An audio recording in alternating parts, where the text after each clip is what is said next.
Today I'm sharing with you 10 iPad features that most people don't know about. There are so many hidden features that most people just have no idea exist, and honestly some of these just changed the way I use my iPad. Let me know how many of them you know below and let's get into it.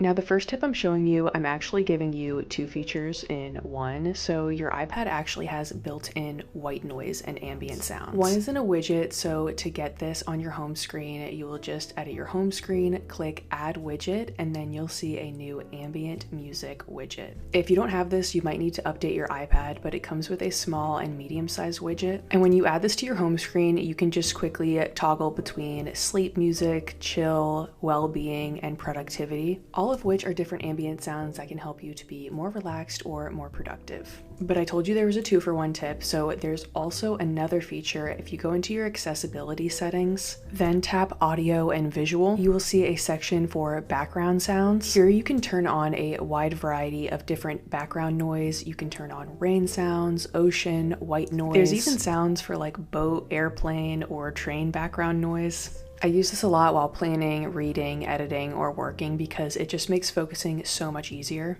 And you can also play around with the volume settings to make it louder or quieter whenever you have media on or not. And I think you'll be using this one a lot.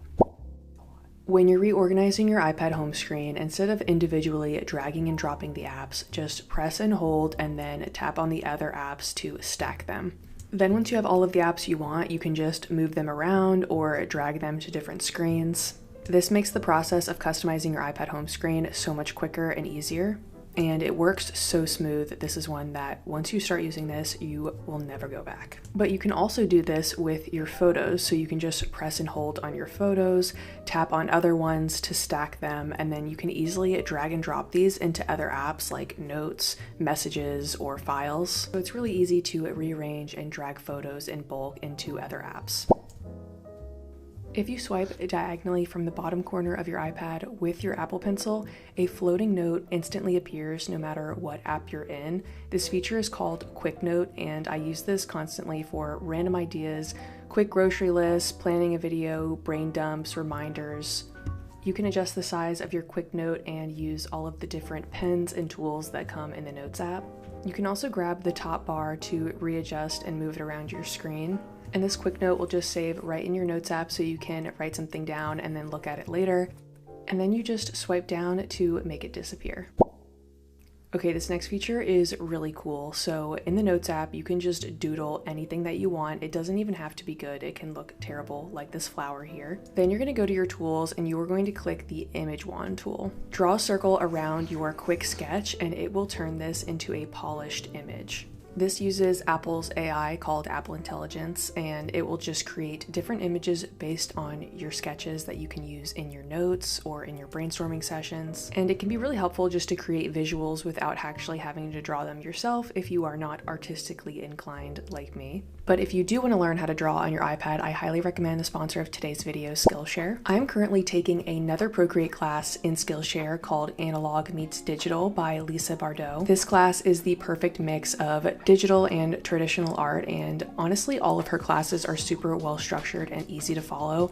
I've taken almost all of them and I honestly recommend them so highly if you want to learn Procreate. Skillshare really just makes it easy to have a one-stop shop for everything that you want to learn. They have thousands of classes, many of which are iPad focused. You can learn things like note-taking, digital art, animation, and so much more to get the most out of your iPad and to start getting creative. Skillshare is the best place to learn a creative skill or pick up a new hobby. If you're looking to reconnect with your creativity and maybe avoid brain rot, Skillshare is where humans come to learn from other humans. And right now they're running a deal where the first 500 people to click the link below or to scan the QR code on the screen get a 1-month free trial of Skillshare. Summer is right around the corner, making it the perfect time to start a class and learn something new, so definitely check it out below. And now back to the video.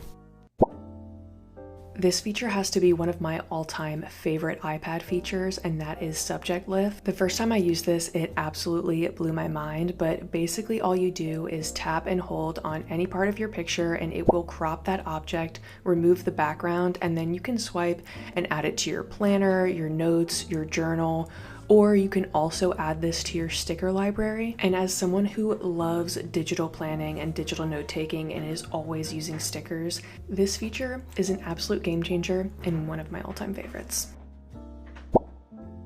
A lot of people don't know about this one, but if your keyboard just feels huge while typing on your iPad, all you have to do is pinch with 2 fingers and it shrinks it into a little floating keyboard that you can move anywhere on the screen. This is really helpful if you want to jot something down or send a quick text, because usually the full keyboard is just a little too big.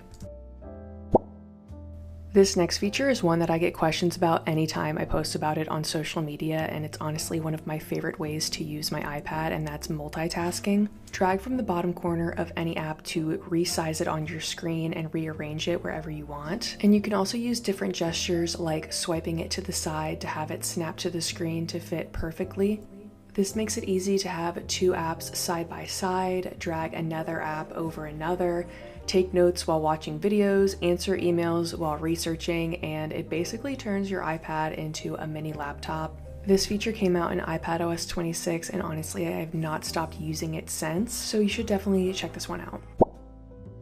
Most people still take screenshots by pressing buttons, but if you swipe diagonally from the bottom left corner of your screen, it will take a screenshot. You can also toggle on full page to screenshot the entire web page.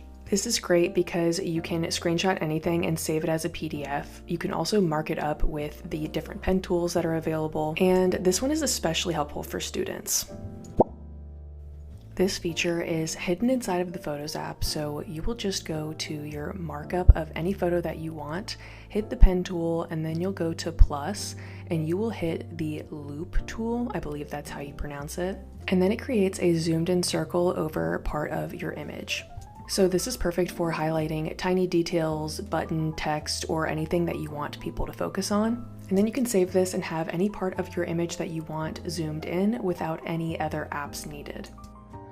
This next feature is another one in the Photos app, so once again, go into the markup settings of your photo and then you're going to hit cleanup. Then you can use your Apple Pencil to draw over any part of the image that you don't want in it. You can either circle it or color over it. I use this mostly for when you're taking pictures out in public and there are random strangers in the background that you don't want to be there. You can get really specific and delete whatever you want from your photo and it will automatically fill in the background. And the best part is that there is no Photoshop needed. And the final feature is one that I think people are really sleeping on, and that is spatial scenes for your wallpaper. This will actually make your wallpaper look 3D and have depth and movement.